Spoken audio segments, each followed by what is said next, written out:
شروع په نامه د رب ذوالجلال چې مهربان او بخښونکی ذات دی. نن زموږ 33م لیکچر دی د ایکسل باره کې او راځو په د پیج لیډ په پاتې برخه به انشاءالله موږ نن ډسکس کوو. صحیح، زه راځم ایکسل ته او چې کله ایکسل ته راغلم نو په ایکسل کې راځم بلینک پیج باندې به کلیک او 1 منټ ویټ وکړي. صحیح، ښه زه راځم ویل دا به راځي پیج لیډ ته راځم سرایټ پورې مې دا مکمل ختم کړی و که نه.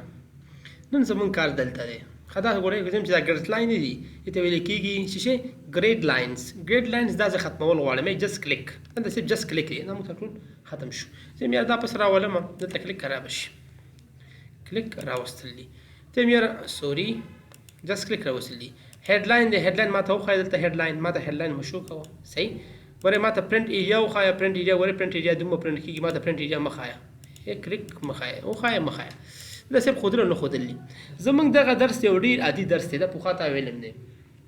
لکه څنګه زه راځم نن زموږ ډېر شارټ لیکچر دی. صحیح، زه راځم انسرټ ته، په انسرټ ته راځم، چېرته راځم شیپ ته راځم او په شیپ کې داسې یو شکل علم. صحیح برادر، یو داسې شیپ علم او بل شیپ چې علم که نه انسرټ ته راځم شیپ ته او په شیپ کې راځم دلته ورته علم دا ورته علم. صحیح، او دلته داسې علم او دې ته دې نه کلر چینج کوم، دې نه ته هر رقم کلر چینج کولی شي. صحیح، څه رقم کلر چې ستاسو خوښوي دې نه تاسو چې کولی شي چینج کولی شي. رایټ، فرض مثال ما دا کلر واغوستو دلته دا پټ کوم. صحیح، دلته مې دا پټ کړه که نه نو دغه دوه اپشن یې موږ ته څه وایي. زه یې سینډ بیک کا دا ورې هغه لاندې شو، دا د پاسه شو.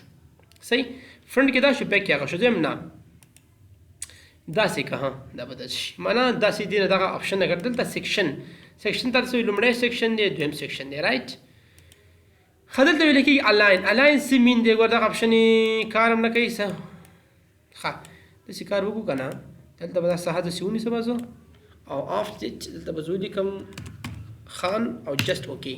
رایټ، اوس به څنګه چل وکړم، په دې باندې به کلیک ښه او راځم الاین. سوري دغه اپشن یې موږ ته کار هم نه کوي. صحیح که نه، زه خیر پروا نه کوي، دا صرف موویبل اپشن دي چې ته کوم اپشن کوم ځای نه کړه ټاپ ته بیلې دې ته بیلې هغه تا سره دا کار کوي. صحیح، زه راځم ګروپ کوم، دا ګروپ کوي څنګه دی دلته په دې باندې به کلیک کړي، په دې باندې کلیک کړه که نه کنټرول بټن به ونیسو، په دې باندې به کلیک کړي. اوس به راشي دا موو بټن به کار شروع کړي. شروع نه کوو دې هم کار شروع کړي، وختي دې کار نه کوو دې هم کار شروع کړو. دا چې شی موږ سره ګروپ یې کړه چې کله د ګروپ دا دواړه اوس یو ځای شو. خبرې پام دی، دا دواړه څه شو یو ځای شو.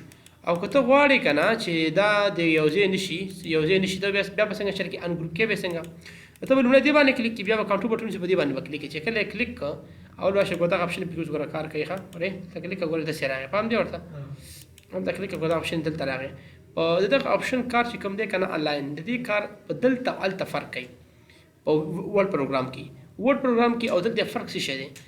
کله چې تا په ونډا کې ایکسل پروګرام کې دا دواړه جوین کړي خپلې کې نه وي، ګروپ کړي دي نه وي، نو انلاین بټن انلاین موږ سره کار نه کوي. صحیح، خو په ورډ پروګرام کې تا ګروپ کړي دا که ګروپ کړي دي نه وي دا بیا هلته د کوم موږ چې لیکي کړي ده که نه کوم لیکل چې موږ کړي دي دا د هغې په منځ کې راځي، معنا خواکې په لیکلي په منځ کې به راځي دغه انلاین ټایپ. خو په ایکسل کې چې دی که نه هغه دلته هغه وخت کار کوي که نه چې کله موږ دوه دغه چې دی که آبجکټ دا خپلې سره یو ځای کړو نو بیا به دا موویبل دا به کار کوي. پام دی ورته.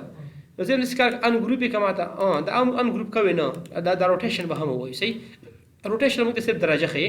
روټیټ معنا چلولو ته ویل کېږي، روټیټ دا څه شی ښیي، دې نه موږ څه کولی شو روټیشن کولی شو.